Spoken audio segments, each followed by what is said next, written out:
Hello, this is Stan Dubin, and welcome to the Hiring Tips Podcast. The name of this tip is, How Optimistic Are They? First, let's look at a simple definition of optimistic. Believing that good things will happen in the future. And while we're at it, let's look at a definition of pessimistic. Expecting that bad things will happen in the future or that something will have a bad result. And you may be thinking, what's the big deal? Some people are optimistic, some are pessimistic. It's just the way people are wired. How could that be a factor in making a hiring decision? Well, here's my view of these two very different human qualities. If you give a task to an optimistic employee, an employee who believes good things will happen in the future, this employee is more likely to get that task done, get it done to a better result, and take pleasure in getting it done. And the outcome of that very same task given to a pessimistic employee may be quite different. The pessimistic employee may find ways not to get the task done. He or she may create obstacles to getting that task done.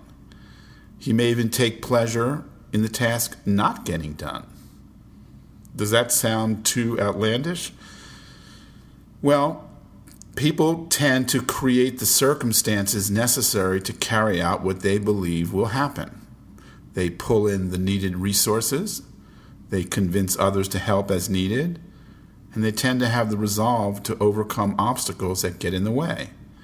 If they generally believe things are not going to work out as expected, then they are more likely to accept reasons why resources aren't available. They wonder why folks don't rush in to help them, and they lack the resolve to push through obstacles that may present themselves. This is not some airy-fairy statement that I'm making with this tip. And I'm not saying a pessimistic person will not get things done. They very well may. But often they are getting things done over their own mental resistance to doing so.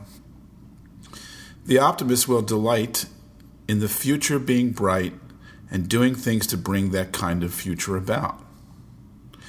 Okay, so how do we find out how optimistic an applicant is?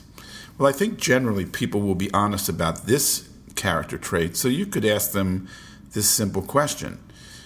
On a scale of 1 to 10, you do know I like these scales of 1 to 10. On a scale of 1 to 10, how optimistic would you say you are about things? 10 would be extremely optimistic, and 1 would be not optimistic at all. And then whatever number your applicant gives you, then ask them to give you a couple of examples in their life as to how that level of optimism played out. And I realize you might bump into someone who is gleefully optimistic and they're living in a fantasy world where nothing bad ever happens, but you'll know when you encounter that person. For the most part, a legitimately optimistic person will bring more productivity to your scene than a pessimist, and your staff and you will likely find them much easier to be around. Thank you for listening. In addition to our podcast, we have a service that will help you hire honest, trustworthy, and dependable staff. Watch our 3-minute video at thetestingservice.com. Once again, that's thetestingservice.com.